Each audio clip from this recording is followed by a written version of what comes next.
What is going on, ladies and gentlemen? Welcome back to the stream, and we are going to be recapping our first off season. As you can see, we've gotten a little bit better. I mean, we're still sitting at the 25th ranked team, but we are top 15 in both contact and defense, so I am excited about that. Definitely still have some work to do in the power and pitching departments, but I think we got some decent players on this team for this year, but more specifically, I think we got some good trade pieces. So without further ado, let's recap.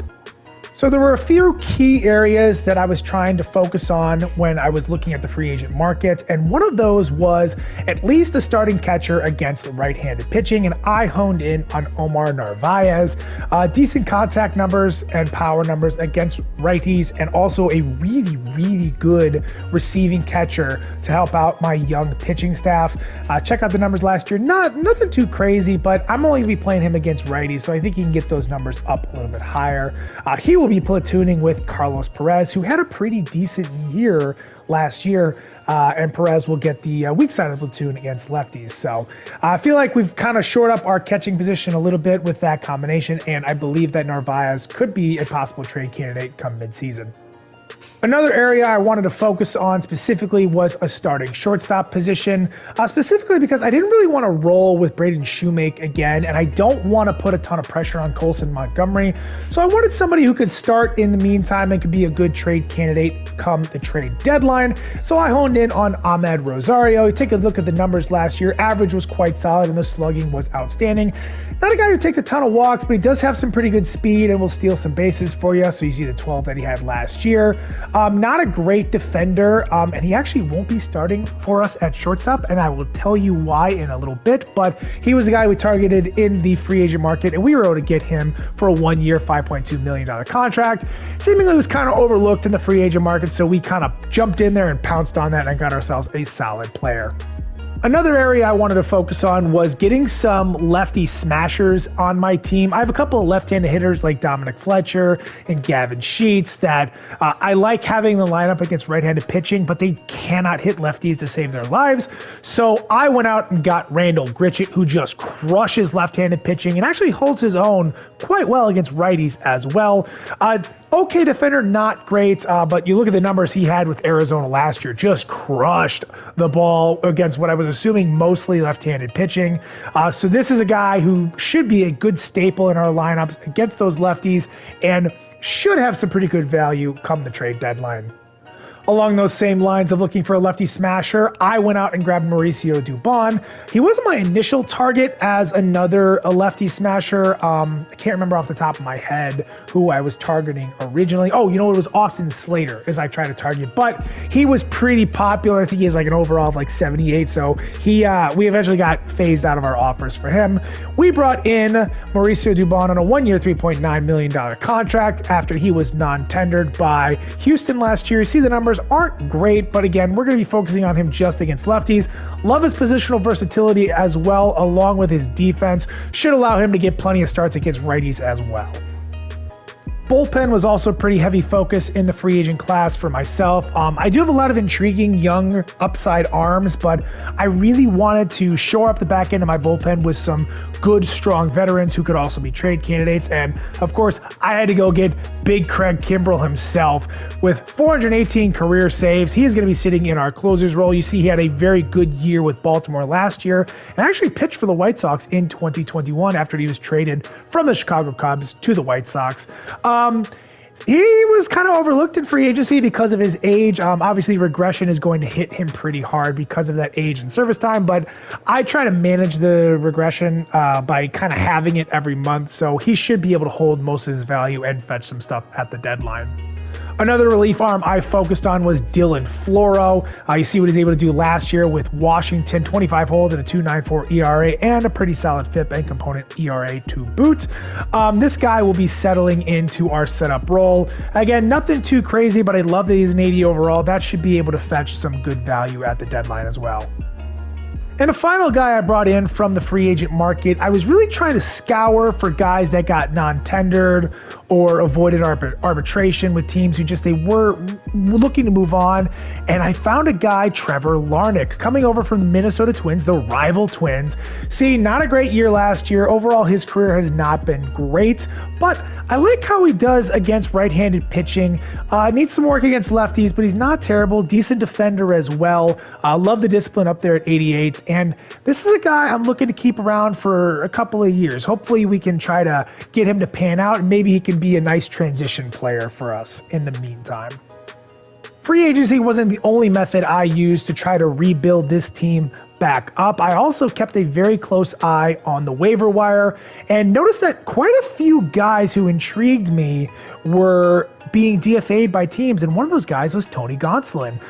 The Los Angeles Dodgers are absolutely stacked at the starting pitching position and just do not have space for Tony Gonsolin. So after some injury problems in the last couple seasons, including last year, he was DFA'd, and I picked him up on the cheap, just claimed him on waivers. I see in the 8 innings he pitched last year, the numbers were great, but again, only 8 innings. He should slot in pretty well right behind Garrett Crochet, and I'm going to keep an eye on him as well as a trade candidate. As you can tell, that's been my main focus this offseason, was trying to find guys that I could flip at this year's deadline, and I think Gonsolin could be one of those. Another guy I found on the waiver wire was Nate Pearson from the Toronto Blue Jays, a former, one of the top prospects in all of baseball back in 2020. Never quite panned out for Toronto as a starter. I believe he picked up an arm injury in 2020 as well, and that kind of torpedoed his chances as a starter. Wasn't able to perform well in 2021 or 2023 as a reliever, and didn't even break through into the majors last year, so they DFA'd him, and I hopped on that opportunity because I love smoke throwing pitchers in my bullpen, and he throws 98 miles an hour. Love his Ks per 9.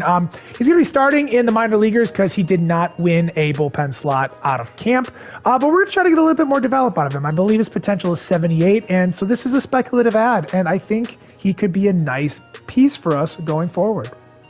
Not content to play just the free agency market or the waiver wire, I got on the phones and started calling up some teams to see what we could do in the trade market. And I actually sent Nick Nastrini, one of our top prospects coming into this franchise last year, to the Pittsburgh Pirates, who were in need of some younger pitching to kind of fill out the back end of their rotation. And I flipped Nick Nastrini for somebody who could help me immediately in my infield, and that is Liover Peguero. Nice beat potential player, hits lefties decently, solid defender, good athleticism. And this trade, honestly, was a 1-to-1 swap where the values were perfect. Nick Nastrini is a 75 overall, 25 years old, starting pitcher with 78 potential. Liover Peguero is a 74 overall, 24-year-old second baseman with 80 potential. And the Pirates don't really have any space for Peguero. They got a couple of really good second basemen on their roster or coming up as well. And I don't really think I have a long-term need for a guy like Nick Nastrini in my rotation. So we both kind of helped each other out and got pieces that will help us in our future. And I'm very intrigued. Peguero had a solid slash line last year. He's going to be playing mostly against lefties just to start, and we'll hopefully try to get him into an everyday player very shortly. Along those same lines of balancing out my own roster while helping other teams balance out their roster, I made a, I would say pretty big trade with the Miami Marlins, and I started by sending them Yoan Moncada, who was just terrible for us last year. His value is at an all-time low, but the Marlins could really use a third baseman. You see that their third base room is pretty rough right now, and hopefully Moncada can kind of recapture some of his previous value. I also sent them one of our top prospects to start this franchise in Brian Ramos. Decent hitter, but not great defender. I don't know. I didn't see a long-term fit with us, so I didn't mind sending him over to the Marlins, who could really use as many bats as they possibly could. And then I finally sent them one of the guys we acquired at the deadline last year, Michael Arroyo, the 20-year-old second baseman. And who did we get, you ask? We landed the left-handed starting pitcher, Trevor Rogers. Rogers did not have a very good year last year in terms of his ERA, but when you look at the component ERA, well, not the component ERA, but the FIP, it was pretty solid. And he's also established himself to be a pretty good FIP pitcher in his career. So a guy worth taking a chance on. Specifically with the lower value of Moncada, this kind of matched up with the lower value of Rogers as well.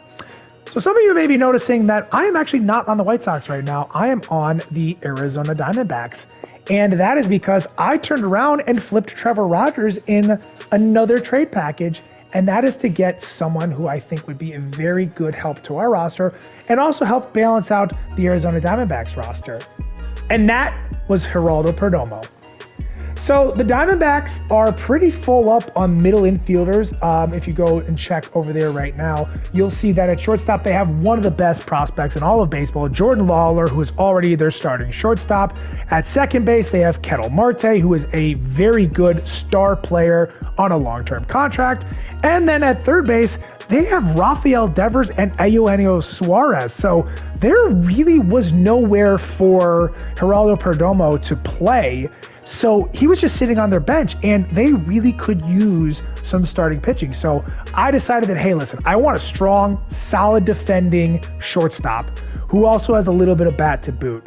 And the numbers on Perdomo aren't outstanding to this point, but his batting numbers on the statistics wise and the attributes don't look too bad. He also has an 84 potential, I believe, so he has 5 more overall to grow. So I believe that there's a good chance we can get a solid hitting and defending shortstop out of him. And then one that could also coexist very well with Colson Montgomery. So this is a trade I was very excited to make. I think it helped out us greatly, and it very much helped out Arizona greatly. And that's going to be it. That's going to be all the moves that we made in the offseason. It was a busy offseason. This is the first time I ever really played the waiver wire as aggressively as I did. Actually kind of had fun doing it. I don't know if in subsequent years it's going to be as active as it was this year, because I think that first offseason is really when the computer starts to be like aggressively DFAing guys and everything like that. But I think snagging guys like Nate Pearson and Tony Gonsolin off of the waiver wire could help us in the long run. So I'm pretty excited about that.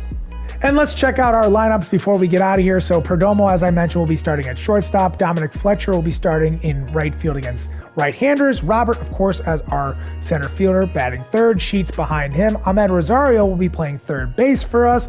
Andrew Vaughn at the DH. Omar Narvaez catcher. Jose Rodriguez at second base. And Trevor Larnach against right-handers. Against left-handers, we're going to have Mauricio Dubon in right field and Randall Grichuk in left field and Carlos Perez at catcher and Liover Peguero at second base. So we're going to be platooning quite a few guys, but I think it's going to help everybody's development quite a bit. All right, let's check out the pitching. Checking out the rotation, it does look a little bit better than last year. Crochet, our ace, is up to an 84 overall. Gonsolin will be a more solid number 2 than we had last year. Touki Toussaint at the 75 overall after the solid year last year. Drew Thorpe, our stud top prospect, who is still prospect eligible right now. So he'll be in the Rookie of the Year race, hopefully. That's what we're hoping.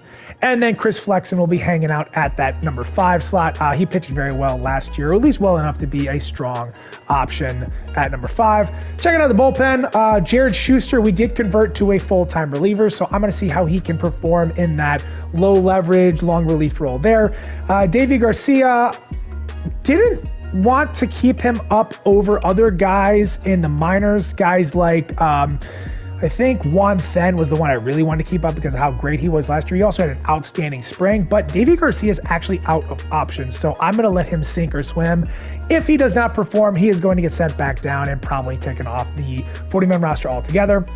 Michael Kopech, our main middle relief option, with Steven Wilson behind him, and Jake Cousins, with Sammy Peralta being our predominant left-handed reliever, and then Dylan Floro in the setup and Craig Kimbrell at closer. So that's me, everything I have for you guys today. I hope you appreciated this episode. I hope you appreciated some of the hard work I put in this offseason. We still got a lot to do. We still got a lot to improve, but I like the direction that this squad is heading. So I will see you guys in the next episode for, I think, this Tony Gonsolin start. I want to pitch with one of the guys that we just acquired. So I think this Tony Gonsolin start will be a fun one to have a gameplay episode of. So in the meantime, between time, I hope you all have a wonderful rest of your day, and I'm gone. Deuces.